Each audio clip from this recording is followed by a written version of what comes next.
Okay. Good afternoon, everybody, or good morning to some of you, uh, or if you're in Asia, good evening. Welcome to the online Hot Politics Lab meeting. We are a lab that is broadly interested in the role of emotions and personality in politics, both at the elite and mass level. Today we have two speakers from UC Merced, Melissa Baker, and from Vienna, Ming Boyer. And they were supposed to be part of a conference, a one-day meeting during the Midwest Political Science Association meeting to talk with a lot of people about the role of emotions in politics. Yet, due to good reasons, this was canceled, and we invited Ming and Melissa to come and present their work with us today. As always, you can ask your questions in the Q&A box, and then Gijs will read them out. We'll first start with Melissa. She will talk for about 10 minutes, then this is followed by Q&A for 20 minutes, and then Ming will take over for another 10-minute presentation, followed by another 20 minutes of Q&A. So let me first introduce you Melissa Baker, who's a graduate student at UC Merced. She is broadly interested and works on the questions related to how emotions influence political attitudes and behaviors. And I believe she has very new and fresh data and related to this question. She has already published her work in journals such as Social Justice Research and Emotions. And so she's a young and upcoming scholar in this field. And I'm very excited to hand over the virtual floor to Melissa now. Great, thank you. So let me get my presentation up here.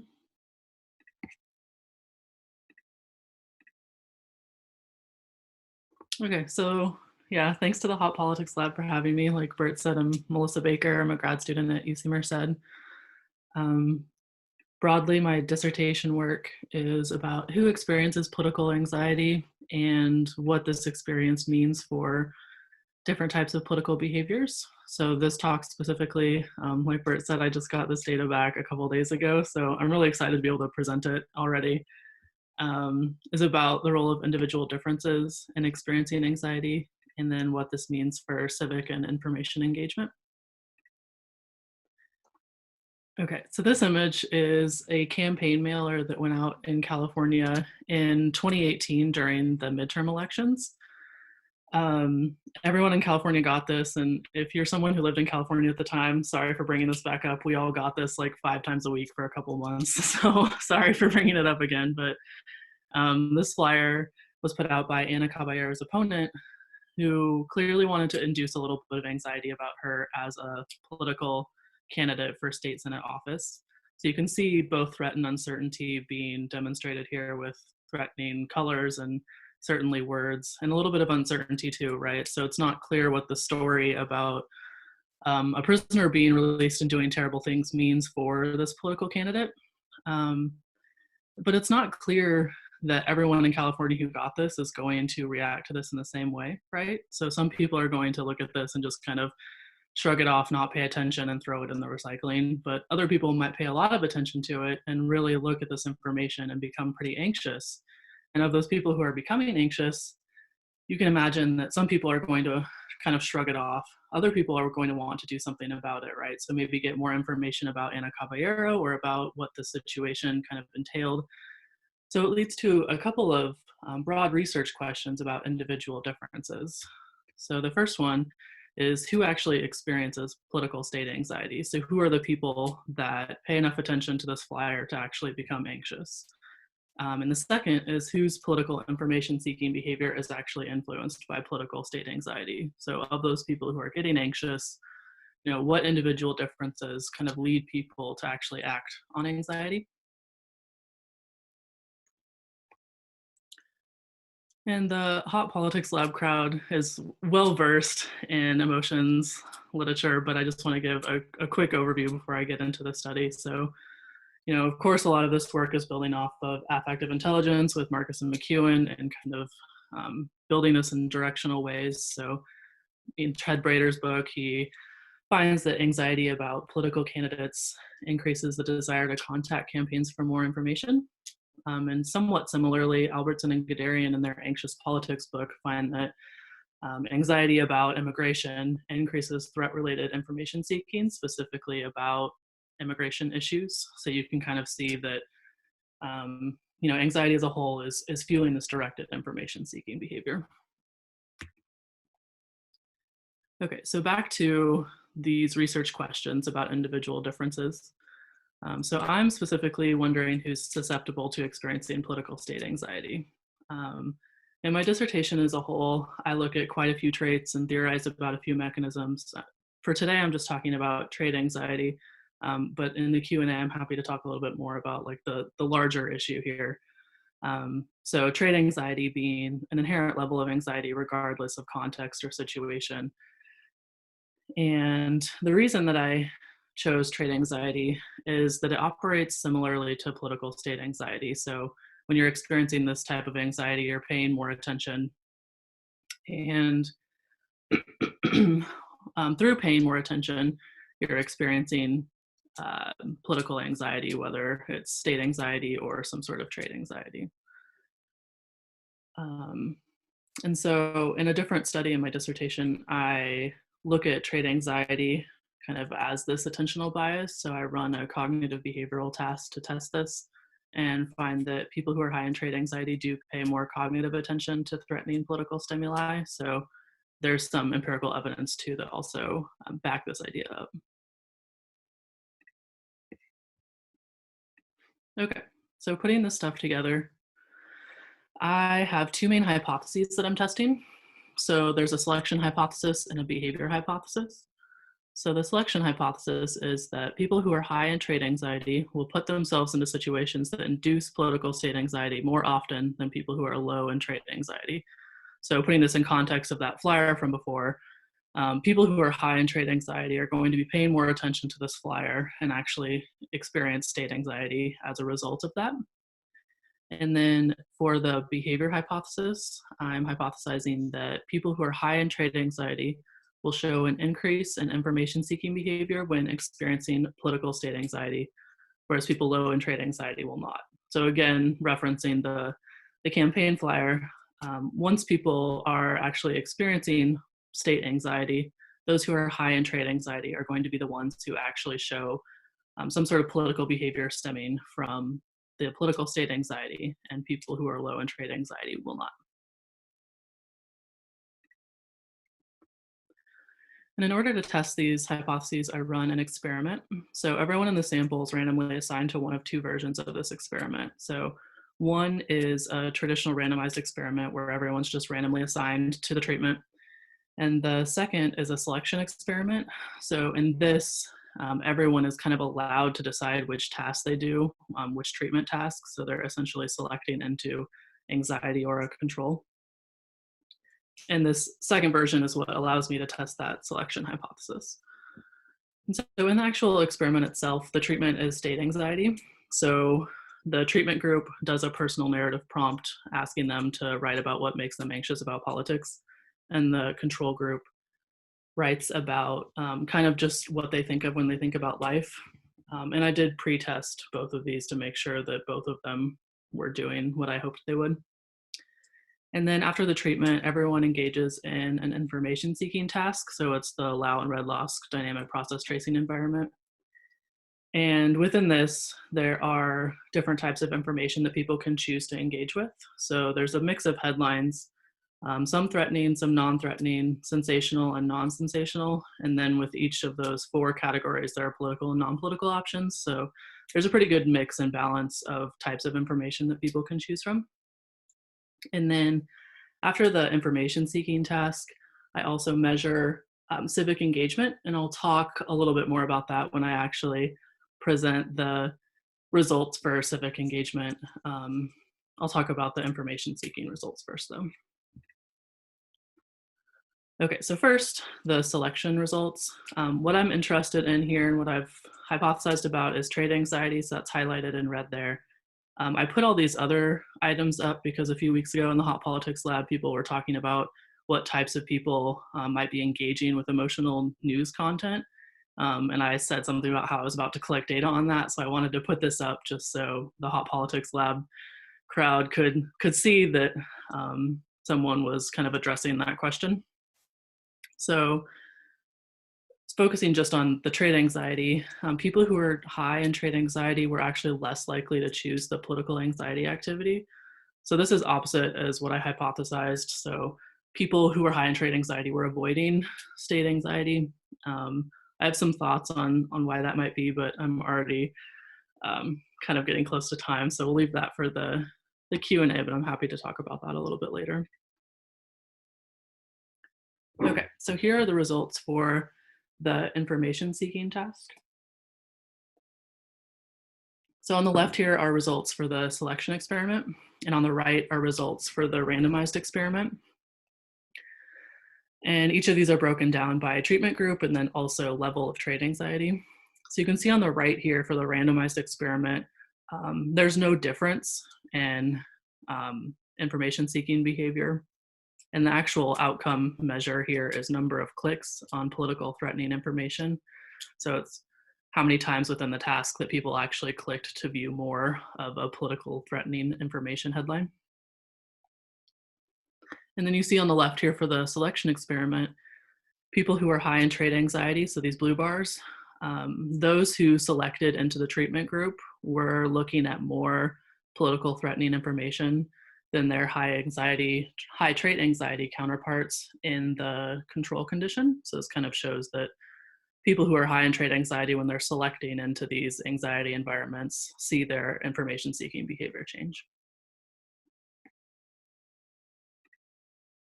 Okay, and last set of results. So this is results for the civic engagement task. So after the information seeking task, I asked people about their desire to contact their representatives about the information that they just viewed. So this was just a 4-point scale of basically no desire to they really wanted to. So along the x-axis is the number of clicks on political threatening information that I presented in the last slide. And despite what this figure might look, this actually is a significant relationship. So people who clicked on more political threatening information had a stronger desire to contact their representatives about the information that they saw. And this is a 4-point scale. And so the change from 0 clicks to 5 clicks is actually almost a half a point. So on a 4-point scale, that's a pretty big jump. Okay, so tying everything together, kind of what the two main things that we've learned with this information. So one is that individual traits help determine who experiences political anxiety. So saw that people who are high in trait anxiety avoided situations they knew would induce political anxiety. And then the second is that individual traits are important in examining how political anxiety leads to political behaviors. So we saw that there's more information seeking behavior in people high in trait anxiety when they were feeling anxious over politics. And then kind of downstream, the behaviors that might be affected by information seeking, we saw that seeking out more threatening political information was related to the desire to contact representatives about the information that they were viewing. So kind of ties together the individual differences, an emotional experience, and then political behaviors that we might expect afterwards. Okay, and that's it. Thank you. Thank you very much, Melissa, for this very interesting talk. And I will moderate the Q&A. And as announced, you can write your questions in the Q&A box, and I will read them out loud. Melissa, just could you maybe go one slide back yeah, thank you. While I wait for the first question to be entered, let me ask you a question, or I'm not sure if this is a question, but it's really sort of your first and second bullet points here are very paradoxical, right? That on the one hand, people high in trait anxiety kind of want to avoid politics as a whole, and on the other hand, once they are involved, they go all in by seeking out more threatening information, right? Mm-hmm. Is that how to understand these findings, or? Yes, yeah. So it seems like at least when people who are high in trait anxiety have the choice, they choose to avoid politics. I think part of this is probably just because politics are so cognitively taxing, especially when it's emotional experience. So people who are already high in trait anxiety that have to deal with this anxiety don't want to make it worse for themselves and experience more anxiety. I also think that, pairing this with what I was hypothesizing and what I found with the cognitive behavioral task is that sometimes people high in trait anxiety don't have a choice. So if it's, they're looking at information and they might become anxious, and then it becomes cyclical of just stuck in anxiety and information seeking, that'll keep up. But when they're given a choice to opt out, like I find here, they will do that. Okay, great. And I have a second question about the, I've heard about this a lot, but I never used it myself, but the experimental environment that you've used, from Red Loss Canal. Mm-hmm. Can you say a bit more about how this works? Sure, yeah. So it gives people an information board where information will scroll through it, and people are allowed to click on whatever they want and spend as much time either looking at the headlines or looking at the information that is displayed to them after they click. So I gave everyone a max of 10 minutes to look at the information, and everything scrolled by a few times, so they had a chance to kind of figure out, what their options were when they were making decisions about what to click on or not to click on. I told them they could also not look at any of the information if they didn't want to. Okay, good. Next question is from Bert Bakker. Who needs to unmute first? Yeah, sorry. Actually, guys, there are two questions from Amanda and Stuart first. Oh, sorry, I missed that. Okay, let me ask those. Okay, Amanda Friesen, what are your thoughts on maybe people who are politically interested? Sorry, let me try this again. What are your thoughts on maybe people who are politically interested will both click on more information and want to contact officials because of an underlying political interest trait? Yeah, so that's a good question. So in my dissertation as a whole, the two traits that I look at are actually trait anxiety and political interest. So I'm going to have a whole study just focusing on that. I haven't dug too far into the interest results yet for this data since it's so new, but it seemed like people who are politically interested were only selecting into these political anxiety circumstances if they weren't feeling state anxiety beforehand. So I had a whole emotion battery before they actually started the experiment, asking if they were feeling anxious or happy or sad or anything like that. So their kind of state of mind beforehand really played more of a role for people who were high in political interest in this whole sequence. I honestly haven't looked at political interest in the civic engagement. I would expect what Amanda said to be completely true, but I haven't looked at those results yet. Okay, good. Next question from Stuart Soroka. He writes, this is maybe a silly question related to what Gijs has just asked. Can you imagine a storyline in which trait anxiety is not correlated with political anxiety, or is the latter necessarily a subset of the former? Yeah, that's a good question. So all of the empirical evidence I have suggests that the two are very highly related. I would imagine a case where they aren't related would be the people who are extremely high in trait anxiety, like a clinical level of trait anxiety, who just for their own sake of mind and cognitive load need to avoid politics at basically all costs. I would expect those kind of circumstances to be the ones where you don't see a relationship between the two. Okay. Okay, thank you, Melissa. I have a question, sort of following up on Gijs's question about the information board. One is about, and sort of the decision task you allowed people to either select or force them to political information. So could you speculate a little bit about the what this means for the broader emotions and politics literature? Because if I remember your results correctly, basically when you force people to exposure, didn't really matter all that much. It was the selection where people were allowed to do something. So what does that mean for a lot of the survey-based experiments, what we're doing, where we randomly assigning people to, like, hey, here's something that should scare you, here's something that should make you angry, and guess what? So could you speculate a little bit about that and your thoughts about it?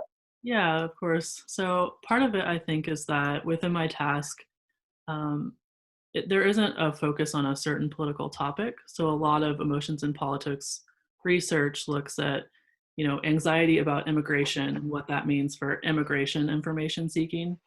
So I think, it's not that the treatment isn't doing anything as a whole, that emotions don't matter when you force people into them. I think it's just the nature of the actual information. So it's that when you make people broadly anxious about politics, it doesn't fuel something. But if you kind of have to dig in, and when we're researchers trying to induce emotions, it matters what exactly you're inducing, if it's just a general emotion or if it's anxiety about immigration or something like that. Okay, great. I've got a couple of questions now. Let me start with a question from Isabella Rabasso from the University of Amsterdam. Yep. Can you say anything about whether people high in trait anxiety find it easier to recall something that evokes anxiety? For instance, do they write more or use anxious language during the writing task? That's a great question. So I did have a question at the very end asking people what they remembered about the information. Like I said, I just got this back a few days ago, so I haven't looked at that yet. I also plan on doing a text analysis of the writing prompts to see what kinds of, like, how effective these writing prompts kind of were and what language and words were used in that. So that is something that I plan on doing. That's a great question. Yeah, that strikes me as very, very promising, because maybe people high on trait anxiety also write a lot more in the control condition, write a lot more about their anxieties than yeah, and just kind of like a glance at what was happening. The people who were selecting into trait anxiety had a lot to say compared to everyone else in the sample. Okay. So yeah, I think that's going to check out. Yeah. Okay, interesting. Next question, Tobias Rohrbach from the University of Fribourg. He writes, in health communication research, the distinction between monitoring and blunting coping style is often seen as a key driver of information-seeking behavior. Could your invalidated hypothesis be a result of people's blunting coping strategy with anxiety-inducing information? Yeah, I think that makes a lot of sense intuitively. I want to think a little bit more about that before I make any definitive statements. But yeah, I think I'm going to think more about that. I think that makes a lot of sense. Okay. A question from Lina Oru from Aarhus University. She writes, following up on Bert's question, what are the central democratic implications of your findings? What is the largest story for democracy and representation? That's a great question. I think kind of the biggest implication about democracy from this is that certain types of people are just never going to be kind of competent in their engagement, right? So there's these other factors that fuel into whether or not people are engaged, and there are a lot of moving parts to whether people actually go through this process to get to some sort of political behavior. The circumstances kind of have to be just right. And I'll speak to just kind of the US context. I think this really helps explain how disengaged people in the US are, and voting turnout is kind of shockingly low for a democracy. And I think these results kind of speak to that, and how all these individual differences combine to almost inhibit people for the most part. Yeah, thank you. Okay. I have another question, if I may. Oh, I can't. I'm not allowed to ask a question. I think there's time for two questions. So first, I'll do Tobias Wittmann's question, and then Bert, you can have the last question. Okay. Yeah. So first, Tobias Wittmann from European University Institute. Somewhat of a more basic question. What are your thoughts on fear and anxiety? Some studies research the consequences of fear. Some studies research anxiety. Some treat them as equal. Do you think these two emotional states are very similar, different? If so, how do they differ? Yeah, that's a great question. So I think that fear and anxiety are different. I think that fear is mostly about dealing with a threat, whereas anxiety is mostly dealing about a threat combined with uncertainty. And I think that that uncertainty aspect is really important in how we treat these two emotions. So if you think evolutionarily, you know, your fight or flight is kicking in with fear, but that might not be the case with anxiety, right? Because you're not completely sure if the threat is there and you need to respond. So it's people, we shouldn't expect behaviors at least to similarly be affected by these two emotions. Okay, thanks. Bert, your question? Yeah, I have a question, Melissa. It's a so with all this sort of individual differences work, it assumes that they come before politics or information seeking, such as trait anxiety.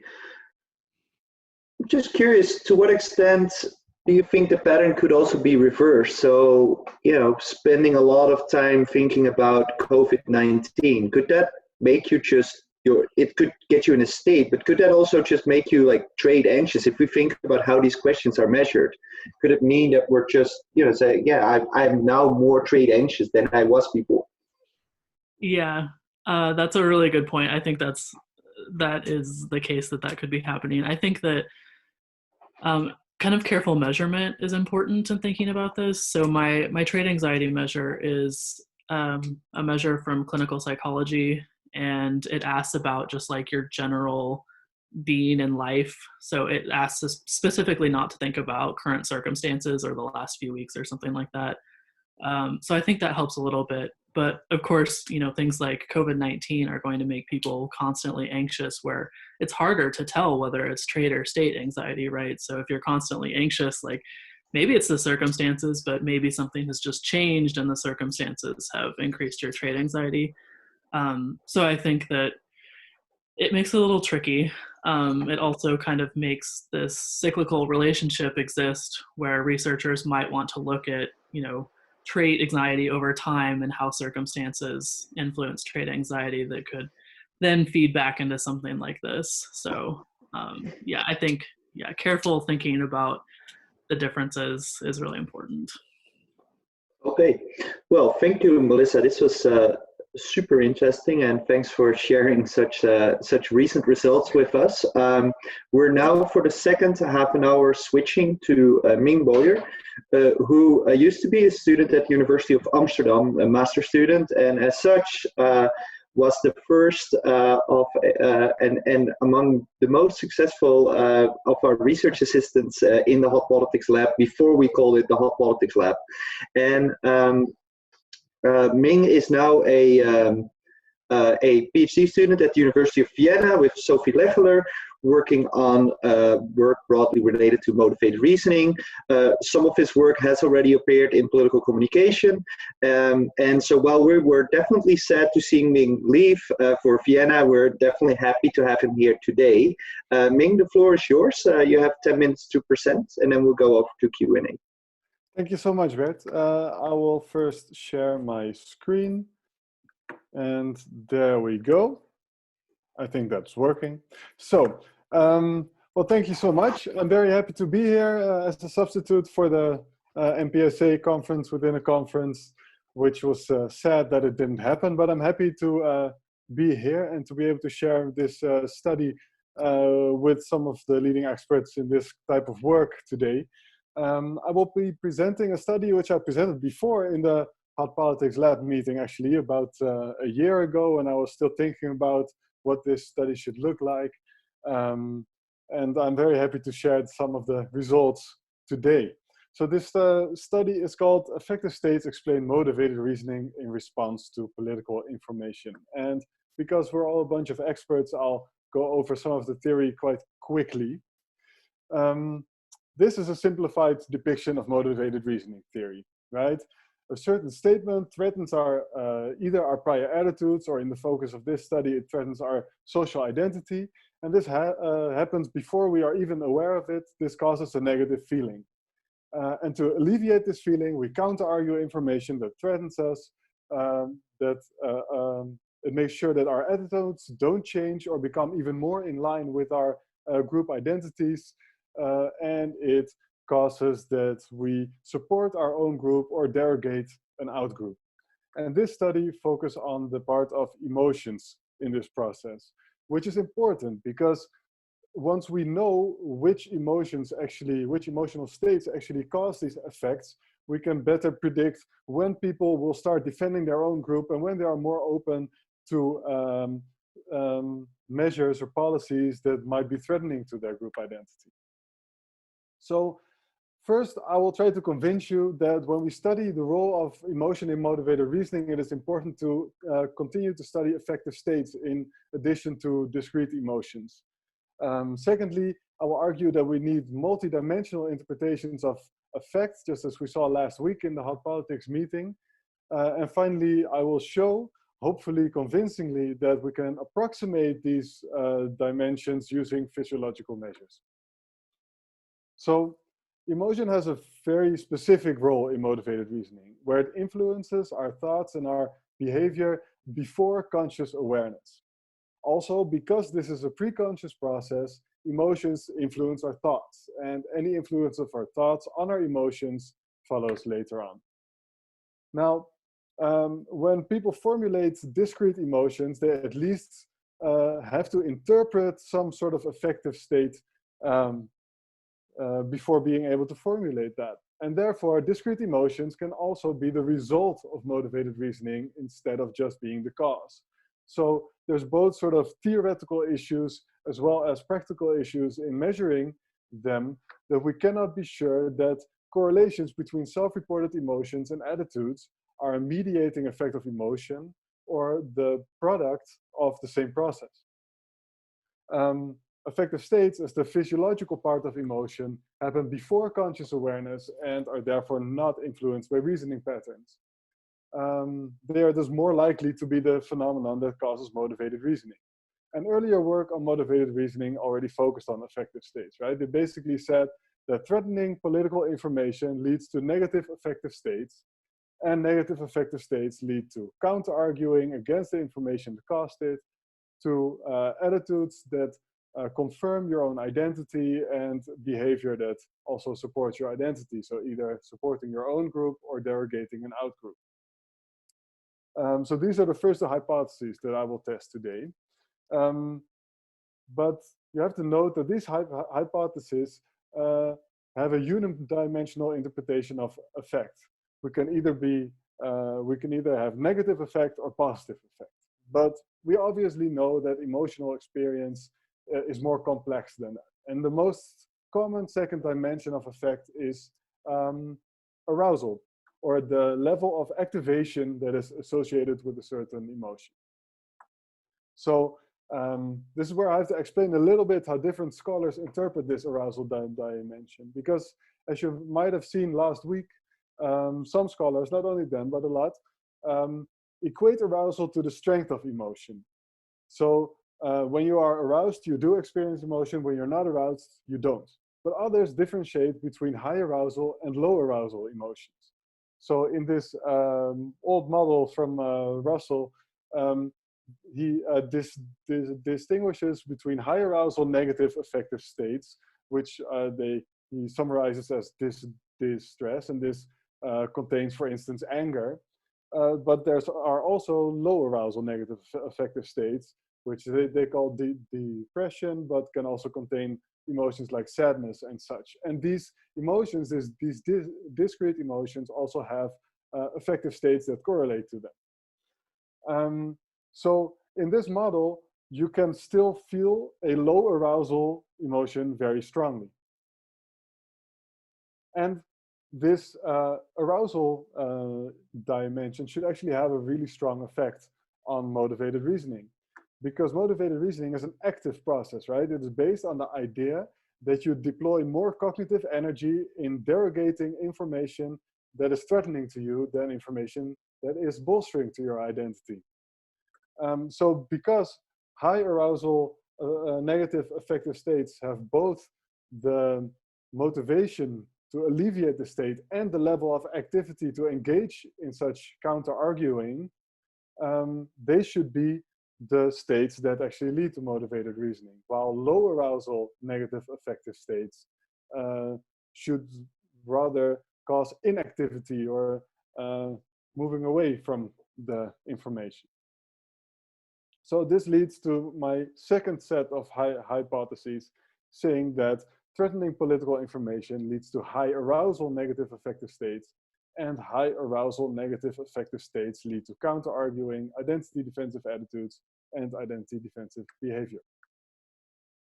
Now, I test these hypotheses in a randomized experiment in which I expose 191 participants to a television news item about immigration.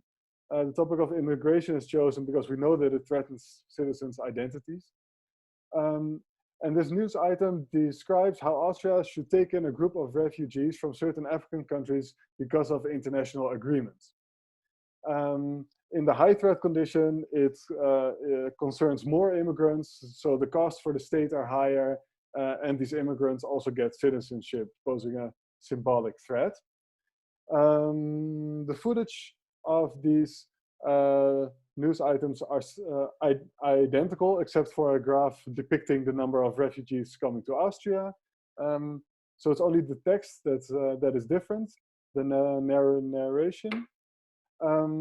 And the first 8 seconds are completely identical and serve as a baseline for the physiological measures that I use. So this allows me to examine the difference between the threat level and not the immigration as such. Thank you, Bert.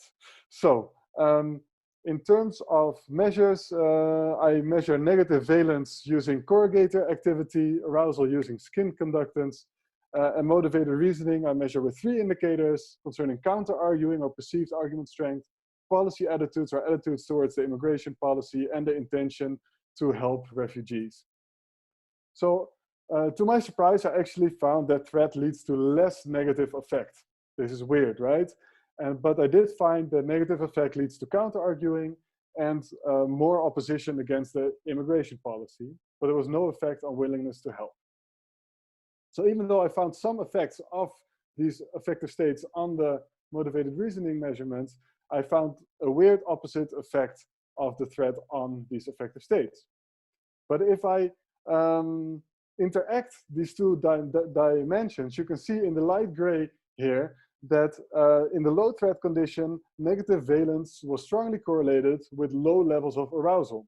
While in the high threat condition, negative valence in black also was visible in combination with high arousal. So there were more high arousal negative affective states in the high threat condition, more low arousal negative affective states in the low threat condition. And if we move towards the motivated reasoning indicators, you can see that in the black lines, which are steeper than the light gray lines, that there was a much stronger effect of negative valence on counter-argue in high arousal states, much stronger effect of negative valence on attitudes towards the policy for high arousal states, and the effect for high arousal and low arousal states were even opposite for the willingness to help refugees. And all of these findings hold when I control for pretest immigration attitudes. So in conclusion, I hope that I have convinced you of 3 things. So firstly, I hope that I have convinced you that affective states indeed partly explain motivated reasoning. As most research on motivated reasoning and emotion shows that anger causes motivated reasoning, this fits in this picture, right? Anger is a high arousal negative emotion. So we see, I find this same effect, but in this case, we can actually make a causal claim that this emotion existed before the attitudes. Then I hope to have convinced you that we need multidimensional interpretations of effect and that this helps us to explain motivated reasoning looking at emotion. And finally, of course, I hope that I convince you that combining EMG and SEL measures can actually be used to approximate such a circumplex model of effect. Thank you for your attention. I'm very looking forward to any comments and feedback. Thanks, Ming. This really sounds like a great paper. Lots of interesting findings, and let me abuse my position here to ask you the first question, more yes, a question of clarification. And what is what you mean with threats? Because in the context of motivated reasoning, I expect a threat to be information that opposes your worldview. But when you explain the experiment, it seemed like threat was more understood as threatening information, right? Yes. So research is basically focused on two different kinds of threat in motivated reasoning. There's the cognitive dissonance line of arguing, where threat that is made up out of information that's different from the attitudes that you already hold.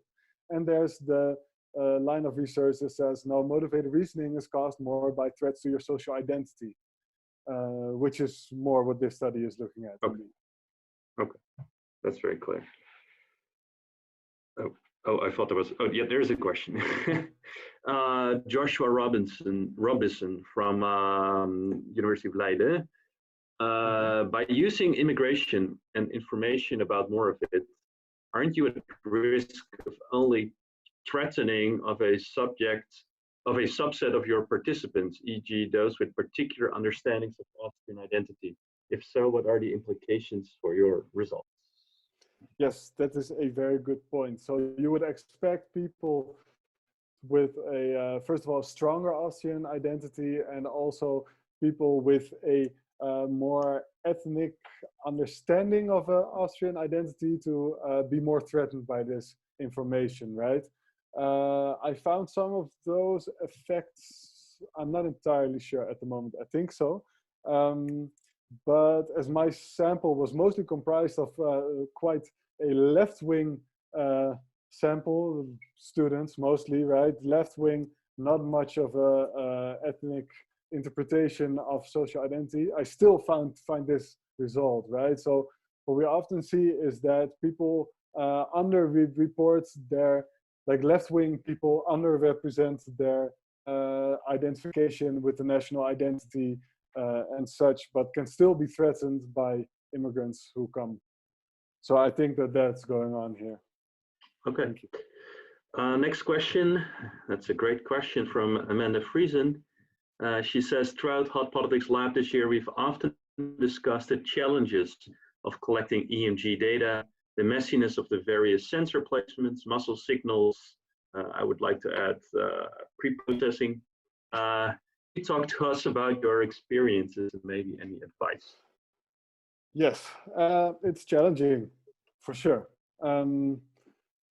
The effects that you're looking at are small, very small, and I think that part of that has to do with the noise that you get measuring such measures, and the effects of placement and muscles and so on. Obviously, you look at within participant effects, right? So you use either a difference score from a baseline measure or a proportion score from a baseline measure, and hope that that will phase out these differences. Well, I mean, it's challenging. I don't know what to say, to be honest. It's challenging, but I think it can be done. Yeah, I hope my research shows that, and will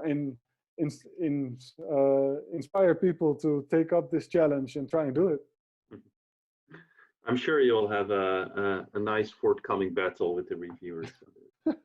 I think so, yeah. Next question, Patrick Stewart. Hi, Patrick, all the way from Arkansas.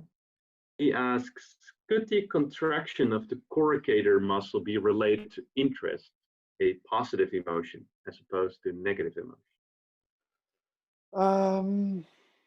Could it be? Sure, I think it can be. I'm not sure. I haven't thought about that, to be honest.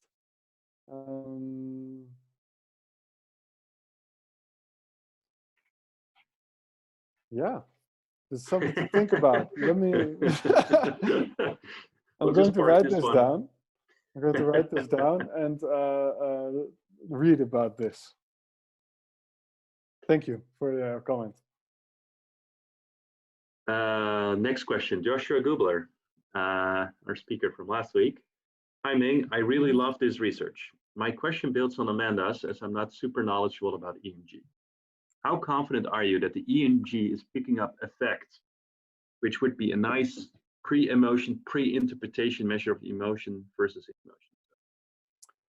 How confident am I? Yeah, I mean, there is. I'm sure you've had all these questions as well, Gijs, at some point. There are definitely a bunch of studies that do show that corrugator activity is related to negative emotions.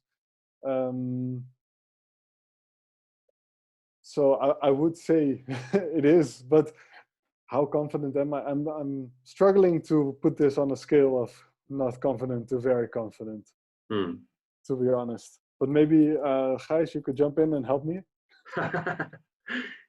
Well, one thought I had in particular is to think about timing effects, because EMG can vary quite dramatically over even a short treatment of 30 seconds. So maybe people were initially threatened, and so they had this corrugator activity, but then if they need to if they subsequently engage in reasoning, right? If we think of reasoning as sort of a relief measure of people, then actually we should expect the corrugator to relax within individuals afterwards, right? Yeah. So maybe that's something to look at. Next question, Matthijs Rodheim. We have to congratulate Matthijs. After 30 minutes, he was finally able to log into the Zoom meeting today. He writes, thanks Ming, great study. You focus on high arousal and negativity, but what happens when arousal and positive feelings go together? Would that lead to easy acceptance of information and hence also attitude change? I think, well, in this case, in the case of my study, right, there's very little to be positive about. There's people who need to flee their home country to go somewhere else because of war, famine, whatsoever. And then there's a new country where they're usually not very well received. But in theory, positive high arousal states, sort of excitement would that be, could cause action, yeah, for sure. I mean, we know that enthusiasm is correlated to political action, right, sometimes. So could be, I would think in that kind of, in that line of direction, that positive high arousal states lead to action, and low arousal positive states are relaxation, right? So you sit back and do nothing. So I would say that positive high arousal states would cause people to argue along with the information that is presented to them, causing them to accept the message. Yeah. Okay. Next question is from Bert Bakker. Yes, thank you, Ming. I must say I want to compliment you on a lot of things, but one is that your persistence, because when you wrote your master thesis with me, you already were thinking about motivated reasoning, and you moved to Vienna, and while Gijs, Matthijs, and I have took years to get from conceptualization to a paper, you pulled this off within a year, since you came to talk to us. So I really admire that, and also being in you do a lot of this by yourself. So I think that's I really admire that. I think it's a great accomplishment. I have two questions. One is technical, related to the combination of skin conductance and EMG, and it relates to what Gijs was suggesting earlier. So the EMG, you can pick up and you get the signal relatively quickly, so there's a response, so within a couple milliseconds you get it. Well, skin conductance has a slower rate for it to be able, for you to be able to pick it up. So can you say a little bit how you have corrected for this and in these interactions? Because the moment you get the EMG response, the skin conductance response comes in a little later. The question is how much later. So this is a technical question. And the question that I think you probably going forward you have to circumvent is what is this a case of above and beyond sort of immigration? So is this particular to immigration, or do you expect this to be a broader set of findings that you can generalize across a set of issues? That's more, maybe you don't even have to answer that. That's just, I think, for the review process, something you're probably going to come up. Thank you, Bert. Thanks for the compliments. Yeah, you are right. I'm doing a lot of this by myself. There's not a lot of expertise of this in my department here. So it's been a lot of work, but challenging, but also fun, of course. So I've tried to put different legs on the SCL into correct for this timing difference within between the EMG and the SCL measurements. And what I find is that it doesn't really make that much of a difference. I put the lag between like 0 seconds difference and 2 seconds difference, and the effects are still there. So what I do in the paper is just report both with and without, and hope that will satisfy critics in that way. In terms of looking at a broader set of issues, I think it is important to note that I am looking here at effects caused by social identification, right? So that's also why I chose immigration as a topic. But I think in these times where there's a lot more, both immigration, but also identity politics in general, I think that this case is definitely wider and will become more important over time as well.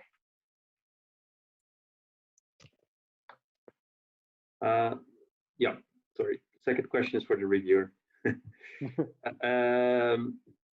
We have a few more minutes and space for a few more questions. So if you want to ask a question, please write in the Q&A box. Bert, you had a follow-up question, or? Oh, sorry, Matt. Yeah, you were just making a lot of noise. So. Okay. I'll mute myself again now. I can ask a question. Yeah, go ahead. Can you tell us a little bit about the, I mean, a lot of people are new to EMG, and I mean, we've done it before, but yeah, I think we're, I still feel like a beginner, but maybe you could tell a little bit about the equipment that you've actually used to capture this, and the software to process the signal. Yeah. So yes, I remember in Amsterdam there was this homemade equipment and software, which was great actually. I mean, it worked. Here we have this Schufried system, which is an Austrian system, which I think is also one of the reasons that they got it, because I am not so satisfied, to be honest, in terms of how to work with it. It was definitely challenging. One thing that I did like in comparison to the case in Amsterdam is that it has throwaway, like disposable electrodes for the EMG. So I think that will take away some of the variation which you had in Amsterdam, maybe about filling or not filling enough these electrodes with conducting gel and so on. Another benefit of the Schufried system is that it processes the data for you. You have to adjust all these settings beforehand, which almost went wrong, but luckily didn't. And it will give you, in the end, a rectified, smoothed version of the EMG measurement. This is, yeah, I don't know. If I would have to choose, I would choose something with more freedom. But on the other hand, in my case, it might have saved me from more methodological drama that I had to deal with.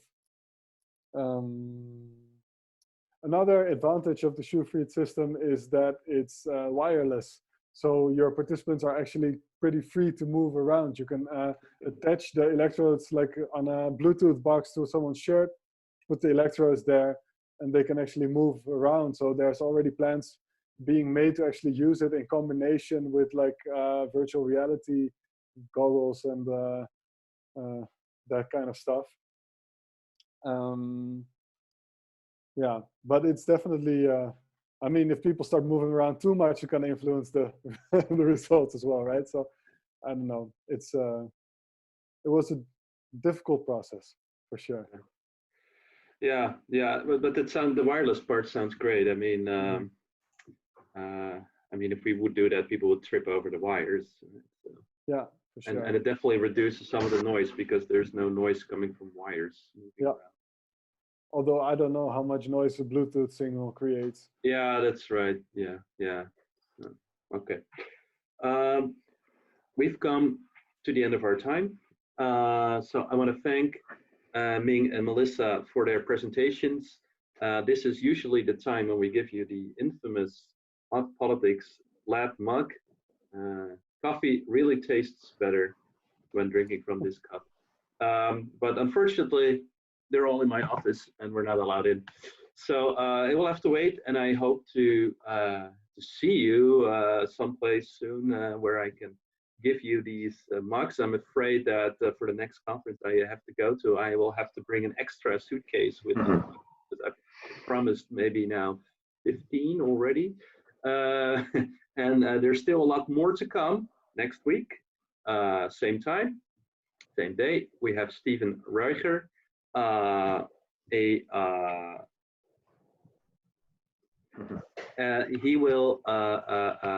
will talk more specifically about Corona and how and will give us a crowd psychology perspective. And then in 2 weeks we'll have Gordon Pennycook talking about fake news and Corona. Then we have a break for a week, and then after that we have another Hot Politics lab meeting with PhD students. In this case, the PhD students from the lab itself. And I just want to say that for everyone, PhD students also out there who would like to present in our lab and who does work relevant to our lab, feel free to send us an email and ask us whether you can present in the lab. We'll definitely have meetings in June, maybe not over the summer, we don't know yet. But we'll always, I think we can be certain now that we'll keep on having these meetings also with an online extension. So I need to do some urgent daddy business apparently. So I'll just say goodbye and thank you everyone. Thank you. Thank you. Bye.